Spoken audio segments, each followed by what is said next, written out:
Olá, seja muito bem-vindo ao Mundo Filosófico. O meu nome é Walter e no vídeo de hoje nós vamos falar sobre a jornada da mônada. E o que é a jornada da mônada? É justamente compreender como que a mônada se transforma nessa centelha divina, como ela interage conosco e como é que nós podemos aproveitar isto para transformar a nossa vida, para evoluir enquanto consciência. E para isso, fizemos essa singela apresentação que traz para a gente um pouco dos detalhes necessários para compreender esta síntese, esse estudo aprofundado da mônada. Então, fazendo uma pequena contextualização, vocês vão entender por que estou trazendo essas informações, onde ela vai chegar com isso. Vamos então só compreender alguns conceitos que vão facilitar o nosso entendimento do resto do conteúdo. Então, o que vem a ser um dado? Dado é um registro bruto da realidade, sem qualquer interpretação. Por exemplo, o número 42. Solto, 42 não é nada. 42 é só 42. Eu não consigo fazer muita coisa com um número solto assim. Então, um dado tem como característica ser algo isolado, descontextualizado, que não gera sentido por si só. Então veja que, enquanto natureza, é algo externo ao sujeito, é neutro, não transforma nada para quem o recebe.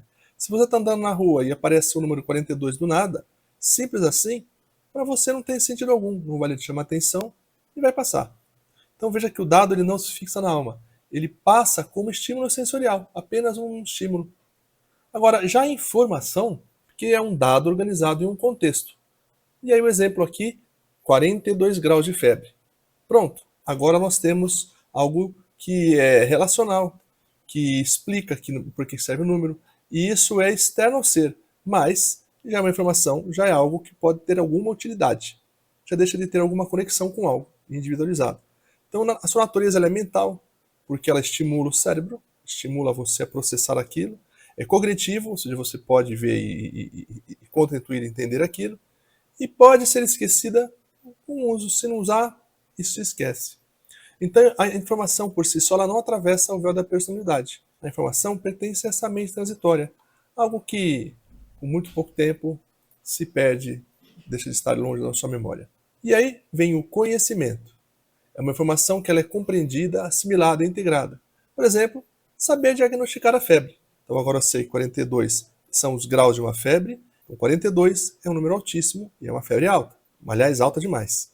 Então, características é interno, já houve uma compreensão estruturante, vem de uma estrutura de dados e muda o comportamento da pessoa, ou seja, 42 graus de febre, corre que é febre alta. E a natureza, então, do conhecimento é formar padrões mentais, gerar habilidades e construir uma identidade parcial. Então veja que o conhecimento começa a modelar o corpo mental, mas ainda não é uma essência imortal. De algum momento, esse conhecimento se perde. Nós mais para frente veremos como que esse conhecimento se perde. Já a sabedoria é um conhecimento transmutado em consciência ética. Então não é apenas saber diagnosticar a febre, mas fazer da forma correta, da melhor forma, tendo consciência de que a forma que foi escolhida é a melhor de todas. Então, é discernir algo sem apego, é escolher com consciência. Então, é medir febre, saber que é uma febre alta, esse é um conhecimento já se transformado em sabedoria. Então, já que a característica principal aqui é vivencial, é experimento. E a ética, né? Afinal, eu sei qual é o melhor caminho. Serei sempre ético por fazer o melhor, pensando no problema de fazer o jeito errado. E é permanente, porque aquilo se transforma num valor para mim. Se aquilo é verdadeiro, se aquilo é ético, se aquilo é o correto, então já tem um juízo de valor. Então isso eu guardo. E a natureza então é interiorizada. Ela pega o que é externo até o conhecimento e transforma em algo interiorizado. E transcende o ego, porque integra a emoção, a mente e o espírito. Então a sabedoria é patrimônio da alma. Agora, quando a gente fala de automatismos da consciência, é aquilo que reage antes do pensamento. É ter paciência ou irritação, é ter compaixão e diferença, ter ética ou oportunismo. Isso é o que a gente chama de atos instintivos, ou seja, ação e reação. Você é colocado à frente de uma situação e a tua reação ela é automática. Isso aí já é um automatismo de consciência, que é moldado pelo quê? Pelos dados, informações, sabedoria, conhecimento que está dentro de você enquanto ser humano. Então tudo isso interage no ser humano. Então o automatismo da consciência é aquela reação primeira daquilo que está mais intrínseco, mais enraizado dentro de você. E o que é o grau de consciência? Não é o que sabemos, mas é o quanto percebemos. É a capacidade de observar a si mesmo, as coisas, de escolher diferente ou renunciar. E isso define o nível evolutivo do espírito. Então, o grau de consciência é interessante porque ele evolui conforme o conhecimento e a sabedoria vão sendo colocadas dentro de você. Tudo que você interioriza de conhecimento e de sabedoria vão alterando a tua consciência. É aquela velha história de você ler um trecho, por exemplo, da Bíblia hoje, e daqui a 5 anos ler o mesmo trecho, certamente você vai interpretar de outra forma aquele mesmo trecho. Porque, de certa forma, também a tua consciência deve ter expandido, então a tua compreensão será outra. E como é que isso então interfere nas nossas encarnações? Porque, veja, cada encarnação, nossa personalidade muda, nosso nome, nosso corpo, cultura, profissão, país, família. E o que permanece então? As nossas tendências, virtudes e vícios e aquelas reações automáticas. Por isso, crianças boas ou crianças difíceis de lidar, que têm talentos precoces ou medos, sem causa aparente, é porque tudo isso acompanha a pessoa quando ela encarna. Isso está naquele ponto núcleo duro daquilo que é os nossos valores mais essenciais. Isto volta nas encarnações. E por isso que nós temos que evoluir sempre, para que cada encarnação descemos e criamos na matéria uma pessoa melhor. E assim evolui o todo, né? Não só eu, mas o uno evolui quando todos vão evoluindo. E veja que a encarnação então ela é pedagógica. O espírito atrai experiências que corrigem excessos, desenvolvem virtudes e quebram automatismos que não são positivos. E isso não é como uma punição, mas é um ajuste vibratório, que é o karma, é um ajuste vibratório. Então o espírito leva consigo aquilo que virou consciência viva, o que você é quando ninguém está olhando. Importante essa questão de o que você é quando ninguém está olhando. Em verdade, o que estamos dizendo é, quando você se vê no espelho, você se entende sem qualquer filtro, sem ninguém que esteja te fazendo juízo de valor. Quando você está olhando o que eu sou e reflete aquilo que você entende como sendo você, sem filtros, eu sou mal, eu sou bom, eu faço isso, eu tenho esse defeito, eu preciso melhorar isso, melhorar aquilo. Essa autorreflexão honesta é que mostra, de fato, o que você é em essência. E, claro, que o próprio ego nosso acaba interferindo nisso e querendo trazer para a gente formas de ver isso que não são reais, porque eles tentam acomodar a nossa realidade dentro dos padrões que fazem bom proveito do ego, que massageiam o ego. E, em síntese, então, o espírito não evolui só pelo que aprende, mas por aquilo que ele transforma em si mesmo. Então, essa transformação que ele faz com todas as experiências, conhecimento, sabedoria que adquire, é que fazem com que o espírito se transforme. E aí ele evolui. E evoluindo, todo o resto evolui. Veja que quando a gente evolui, nós estamos contribuindo para a evolução do todo. Porque o papel nosso é essa evolução como um todo. Cada um na sua parte que lhe cabe. E assim, dando sequência, o que é então a mônada? Já que nós estamos discutindo aqui justamente a jornada da mônada. Veja que tem um vídeo que fala sobre o que é a mônada. Um vídeo curto, bem interessante. Vou deixar aqui nos cards para você que não viu o vídeo da mônada, para entender mais ou menos o que é a mônada no aspecto geral. E aqui nós vamos aprofundar um pouco o conceito de mônada, olhando para esse cenário de como a mônada evolui. Então, a mônada é um princípio divino individualizado, a centelha absoluta, identidade eterna do ser. Enquanto encarnados, nós somos a expressão temporária da mônada, mas não somos a mônada. A mônada ela não é o ser que desce, ela não está contida em nós diretamente nesse corpo. Veja que há uma estrutura para isso. O absoluto, que é o não manifestado, que é o divino absoluto lá em cima, que seria Brahman, por exemplo. Então temos a mônada, esta está lá no campo átmico e búdico, que é a primeira manifestação que constrói a realidade. E daí temos o ego espiritual, que é o mana superior. Então essa tríade mônada e ego espiritual são nossos corpos sutis não físicos. E ali é que fica tudo aquilo que é registrado, tudo que a gente faz de evoluído. É ali que evolui-se na matéria. E aí depois vem a personalidade, que é esse aqui, ego, é essa vida física. São 3 corpos, o mental inferior, o emocional e o físico. Então olha que importante entender isso. Porque quando a gente fala de corpos superiores, sutis, a gente tem que entender que eles são com estruturas distintas das nossas. Veja que, por exemplo, a mônada ela não pensa, ela não sente, ela não age diretamente. Ela apenas irradia a consciência. E ela soma com o todo essa consciência.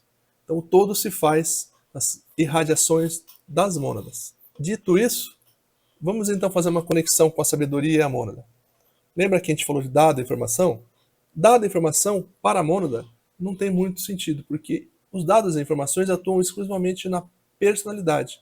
São processadas no cérebro, na mente concreta e na memória transitória. Ou seja, ela é uma unidade que registra tudo aquilo que acontece enquanto você encarna. Depois que você desencarna, isso se perde.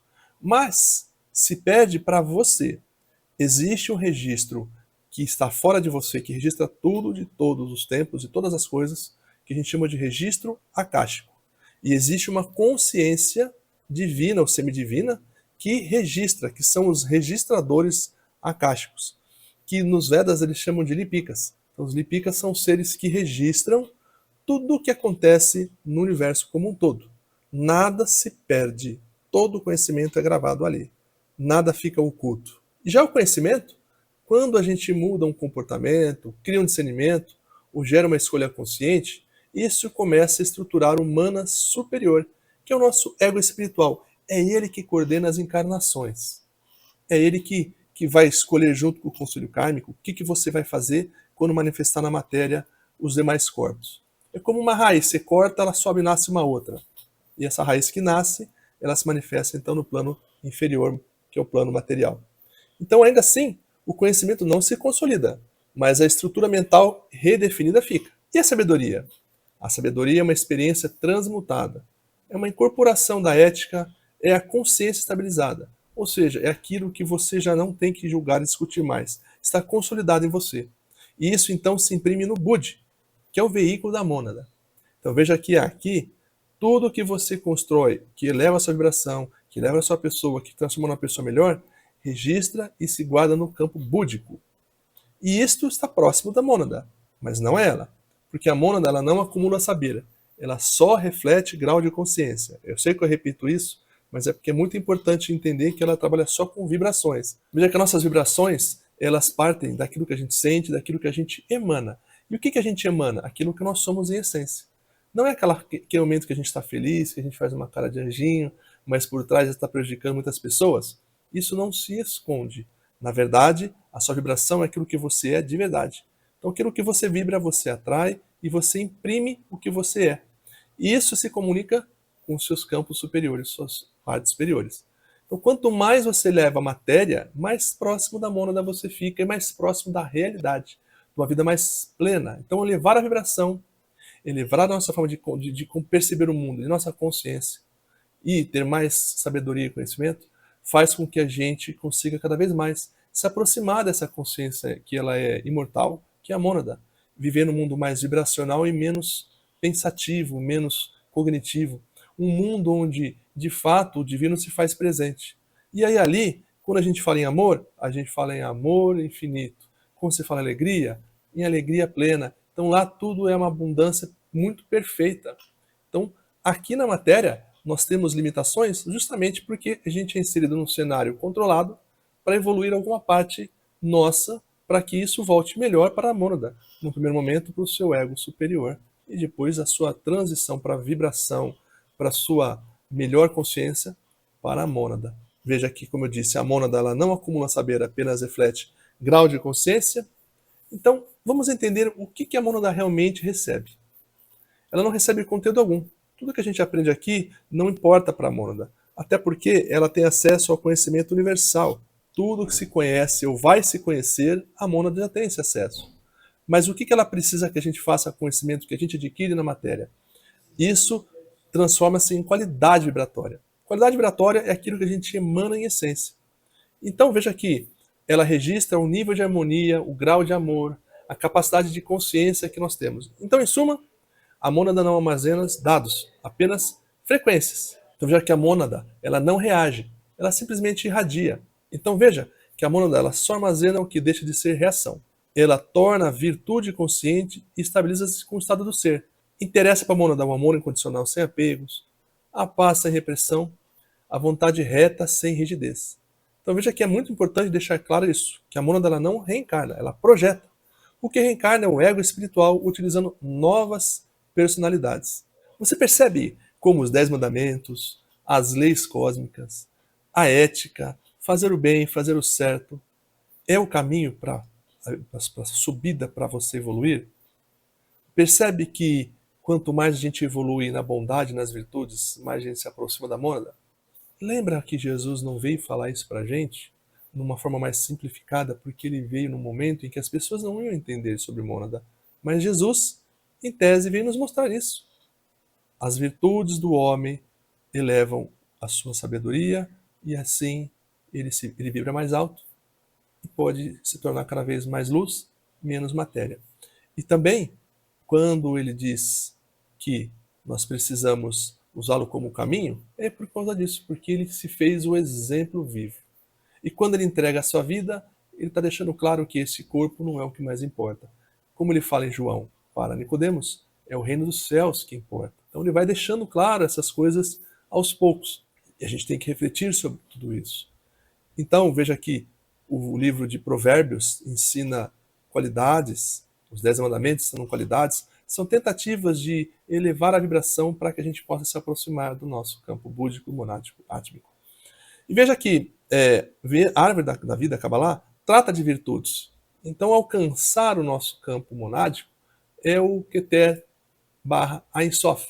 E para chegar lá, você precisa explorar as virtudes. Então, a Kabbalah, a árvore da vida, se torna um verdadeiro mapa para você manifestar uma consciência monádica no planeta, na terceira dimensão, e como retornar esse corpo, essa consciência, para o mundo monádico. Fica de olho que nós vamos gravar um vídeo para falar sobre isso também, sobre esses campos, essas sefiras que são as virtudes da árvore da vida, e como elas interferem nessa descida e nessa subida da matéria. Mas por ora, nos importa falar aqui realmente dessa primeira explicação sobre mônada. Então, a mônada ela não reencarna, ela projeta. O que reencarna é o ego espiritual utilizando novas personalidades. Então, o ego espiritual, que é o mana superior, ele permite que se recrie o mental inferior, o campo etérico, o campo astral e o campo físico. Esses outros corpos são recriados nas nossas reencarnações. Então, como é que a mônada realmente recebe o que a gente aproveita da vida? Ela define o campo de aprendizado. Então, ela não escolhe a profissão, o país, família diretamente, mas ela determina qual virtude tem que ser despertada, qual limitação precisa ser transcendida. Então, a vida se organiza em torno disso. Olha que interessante. Então, veja que esse ego superior, ele tem outros nomes, né? Nosso eu superior, outros chamam de Cristo pessoal, enfim, tem muitos nomes. Eu não vou ficar travando aqui porque há muita divergência desse assunto. Em um outro vídeo a gente fala sobre Cristo pessoal, sobre o eu superior, mas vamos dizer que o ego superior é o nosso lado quase crístico, que fica filtrando o que a gente faz, pega nossas orações, eleva-as aos céus, o nosso aprendizado, o que a gente tem que estar fazendo aqui, traz para a gente aqueles ciclos que retornam e prejudicam a nossa felicidade por vezes, mas como aprendizado, não como punição. Então, é esse corpo, esse eu superior, esse ego superior, que acaba nos ajudando nessa rotina de estar aqui presente na Terra.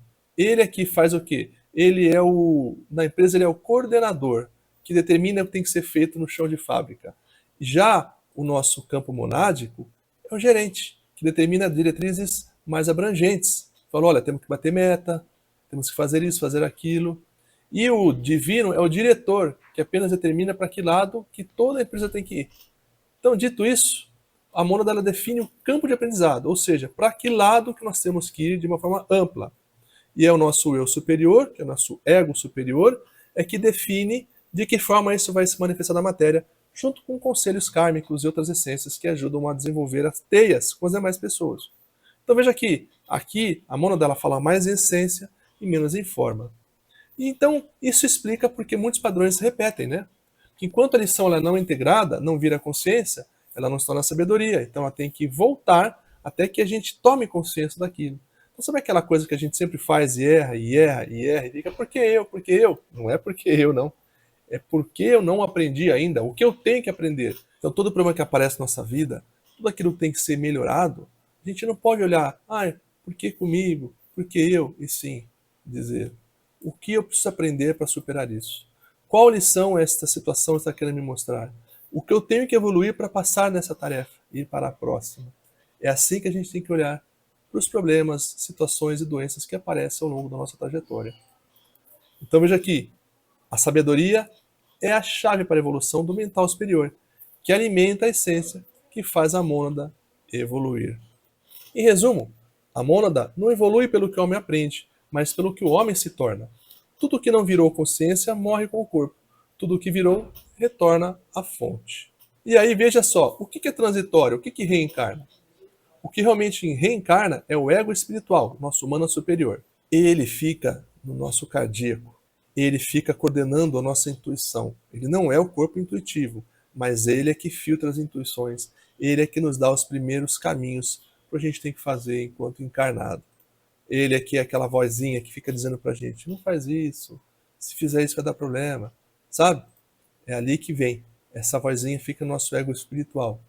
Então o que desce na matéria mesmo? É o corpo físico, o corpo etérico, o corpo astral e emocional. O manas inferior, que é a nossa mente concreta, que são montados a cada vida e dissolvidos após a morte. São todos veículos temporários. Então, o corpo físico, o etérico, o astral e o manas inferior são corpos temporários, são veículos do resto. Já o nosso manas superior, que é o ego espiritual, ele é o centro da individualidade consciente. É o fio de continuidade entre encarnações, é o seu eu profundo, não é o ego psicológico. Ele se reveste novamente de novos corpos inferiores. Na verdade, ele é a ponte entre os corpos superiores e inferiores, refletido nos nossos chakras, refletido na árvore da vida em pontos específicos. Na verdade, ele é o fio que nos leva ao nosso eu superior. Ele tem inteligência e tem consciência do todo. O que filtra a nossa consciência para este mundo, o que nos traz a nossa atenção para essas coisas, a matéria, é o nosso manas inferior. O manas inferior, ele é um reflexo reduzido do nosso manas superior. Ele vem preparado para as missões que a gente tem que fazer, com os aprendizados que a gente tem que passar na matéria. É a partir dele que tudo começa a se manifestar no mundo físico. E no manas inferior, existem os fios que nos ligam com o plano mental inferior. E é ali que formam esses pensamentos esquisitos que vêm a todo momento na nossa vida.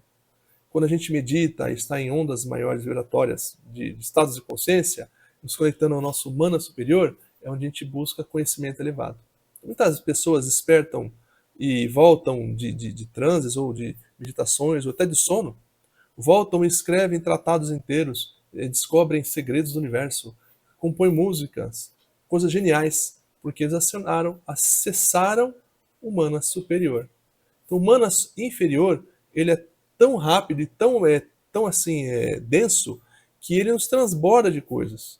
Veja que os hindus falam muito do que chega desse mundo, que a nossa antena capta, e chama isso de Chitta, ou Chitta para alguns, que é esse bando de pensamento que acontece na nossa cabeça que não deixa a gente parar em momento nenhum. E para ajudar, a gente não usa celulares que excitam ainda mais esse manas inferior. E o que acontece com a gente? A gente pensa cada vez mais e projeta cada vez mais coisas. Então, o manas inferior, ele é o conjunto dos nossos pensamentos, mais aquilo que volta para a gente dos outros e de nós mesmos. Então, ali é o Deus dos acuda. Desculpa a brincadeira, mas o manas inferior é o Deus dos acuda, é um caos total. Graças à nossa estrutura mental, que nós temos o nosso inconsciente e o consciente. O consciente, ele fica num núcleo que faz a gente ficar pensando aqui e tratar nossa atenção para um lado, para o outro, para as coisas que a gente está vendo. O inconsciente do cérebro está ligado no manas inferior. Ali ele tem acesso ao que para nós seria o caos. E o ego é uma trava que tenta solucionar todos os problemas que acontecem entre um e outro. Então o ego faz uma pontezinha do nosso mental inferior para o nosso pensamento crítico e pensamento físico, da mesma forma como o nosso manas superior faz o elo entre o mental inferior e os corpos búdicos e átmicos. Então veja que toda essa estrutura ela tem toda uma correlação. Veja que o manas inferior e o manas superior é dentro de nós a expressão do assim na terra como no céu total. Percebe? Afinal, são ambos elos que nos conectam de cima para baixo. E quem aproveita a sabedoria aprendida? O manas superior, que é o nosso ego espiritual, ele retém discernimento, capacidade de compreender, a maturidade mental e a estrutura do pensamento. Não o conteúdo em si, não o que você leu no livro, mas a forma que você pensou, a sua conclusão. Por isso que é importante toda leitura você ter o pensamento crítico. Se você ler algo e simplesmente terminar a leitura e passou pela leitura só por ler, não teve proveito nenhum para aquilo. Não vai para a sua memória, não vai para o seu mental inferior. Aquilo é descartado. Você perdeu tempo. Então, uma leitura boa é aquela que você lê, você reflete, faz um pensamento crítico e assimila aquilo que você está lendo. E a partir disso, você incorpora. E o conjunto dessas assimilações moldam a sua realidade, a forma que você reage, que você pensa, e em um momento você se apropria disso. E quando isso é seu, vai para o seu mental superior. E isso, um conjunto disso, vai transformando em essência no que você é. Então veja que o conhecimento, ele faz o que você é. Por isso que Jesus dizia, conheça a verdade e ela te libertará. Quanto mais você expande a consciência, você cria a sua essência cada vez mais elaborada, e isso vai te dando cada vez menos prisões, porque vão te aproximando cada vez mais dos seus eus superiores, que são livres da matéria. E com isso, continuando, né? Veja aqui um exemplo típico de como você aproveita o que você estuda e você incorpora em cada encarnação. Do ego superior, do mana superior, que é o ego espiritual, a gente pode dar esse exemplo aqui, olha. Você foi advogado, estudou, foi um grande jurista numa encarnação. Então, na outra encarnação, quando você retorna, aquele corpo físico se desfez. Então, o jurista não existe mais. Mas essa nova pessoa que surge, ela não nasce sabendo direito, mas vai nascer com uma facilidade enorme de compreender as estruturas jurídicas. É justamente aonde se deposita a sabedoria. O que ela absorve, então? Virtudes estabilizadas, ou seja, sabe quando você tem uma situação que você age de bate-pronto, sempre da mesma jeito, aquela pessoa que sempre vê alguém precisando de alguma coisa, para, se compadece, por exemplo, isso é uma estrutura interna sua. Esses estudos de consciência, essas reflexões que transformam você, isso também se incorpora no Budi. A sua ética, aquilo que você faz mesmo que ninguém está vendo, o seu amor consciente por tudo, por todos, a paz que você cria e a paz que você realmente dissemina, que é a paz real, a sua compaixão pelo outro, pelas coisas e por tudo que Deus criou, tudo isso que vira seu ser. Não é o que você tem, mas é o que você é. Então não é que você tem amor, você é amoroso. Não é que você tem paz, você é pacífico. Pense na discussão. Se você precisa de leis para segui-las, para ser um homem honesto, você não está pronto para evoluir enquanto alma. Por que isso? Porque você evolui quando você é bom mesmo sem leis. A lei é uma tentativa de viver em comum acordo numa sociedade com o mínimo para que todos possam ter um convívio sem que seja destruidor esse convívio, que um não prejudique o outro, não tente roubar e matar. Então, quando você percebe que a alma é elevada, que a pessoa está alcançando uma consciência elevada, quando, independente de ter leis, ela faz o que é certo. Porque ela é a pessoa que busca o que é correto. Então, ela não está usando a necessidade de fazer uma lei. Quando eu penso, não vou matar porque senão vou preso, está errado esse conceito. Porque eu só estou obedecendo porque tem a lei. Se cai a lei, eu mato. Agora, quando eu digo, eu não vou matar porque não é certo fazer isso, eu não tenho nem como imaginar o que é matar, isso me faria muito mal saber que eu prejudiquei alguém. Percebe a diferença? Ali você é uma pessoa pacífica, é uma pessoa com consciência de que toda a vida tem valor. E isso incorpora no seu mundo, no seu Budi. Então veja que não basta aprender. Colocar em prática é tirar algo que está parado no Manas inferior e transportar para o Manas superior, até que isso se torne parte de você e solidifique no seu búdico. Então veja que o corpo físico ele é crucial, o cérebro é crucial, a consciência da matéria é crucial, porque é ela que fica escolhendo entre tudo que existe aqui o que é interessante. Esse ponto de atenção, o estudo com sentimento, com busca constante, é que vai fazer com que os demais corpos vão evoluir. Eles dependem disto para evoluir. Então quando você busca a bondade, a caridade, e se torna um ser caridoso, foi pelo que você fez, pelo que você estudou e aprimorou. Então veja que não basta estudar, é estudar e pôr em prática o que você vê, para que isso se transforme em vibração. Isso é que importa de verdade. É para isso que a gente estuda.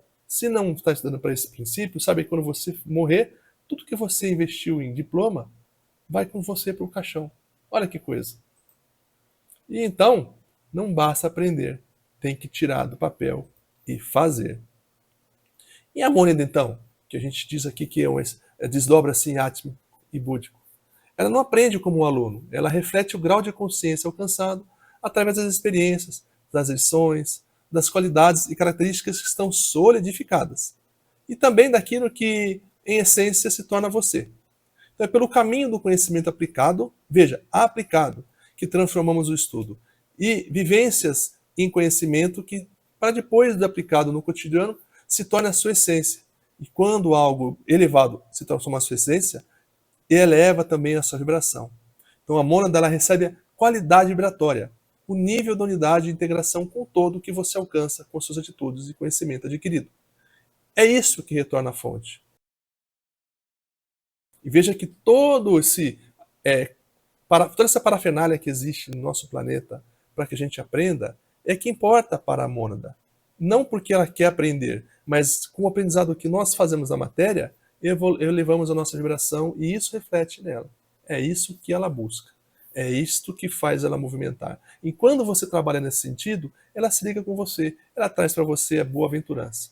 Quando você foge disso, parece que as coisas não funcionam mais, você não está no caminho proposto pela sua mônada, pelo seu eu superior também. Então, entender o que você é e o seu caminho para você se aliar a isso tudo. A sua intenção tenta te mostrar isso. Aquela vozinha que sempre te mostra o caminho fala isso. A gente costuma não querer escutar. Este é o grande problema. Ora, quando a gente escuta, as coisas funcionam, que é uma maravilha. Então, retorna à fonte aquilo que nós somos, não o que temos. Então, gente, eu creio que com isso a gente faz um pequeno encerramento aqui. Há muito a ser dito sobre esse assunto. Aqui é a síntese da síntese, e ainda assim ficou um vídeo super longo. Mas eu quero que você saiba que a importância desse conteúdo é porque ele desbrava aquilo que realmente importa. Quando a gente está orando para os céus, de certa forma, quem acaba intercedendo por nós é a mônada, porque ela é parte do divino. Ela não tem manifestação. Ela está lá no mundo antes de ele ser criado. E como é importante entender tudo isso, vou depois fazer um outro vídeo na sequência que explica como a mônada evolui de um estado para outro. Porque quando a mônada ela resolve por alguma razão, seja por atração ou qual motivo ela resolve se manifestar na matéria, ela não plasma um ser humano de cara. Ela gera uma consciência zero que nunca pensou, uma consciência zero que nunca fez nada. E vai ter que experimentar tudo. Ela tem um caminho que ela percorre gigantesco. Nasce no plano mineral, depois no plano vegetal, animal, humano, depois angélico. Mas para sair de um para o outro, tem todo um caminho. E isso fica para o vídeo que nós vamos falar sobre as rondas e cadeias planetárias, que aí vai fazer sentido tudo isso.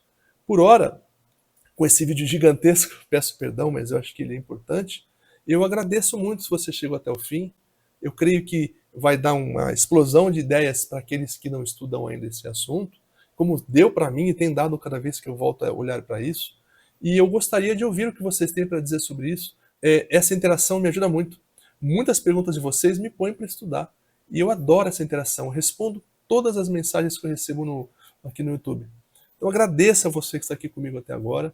Deixa o seu like se gostou do vídeo. Se não gostou, dislike, está tudo certo. O importante é a interação. Se gostou e achar útil para alguém, compartilhe esse vídeo.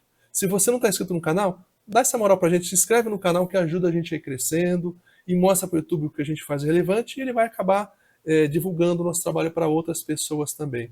Um grande abraço e te vejo no próximo vídeo. Tchau, tchau.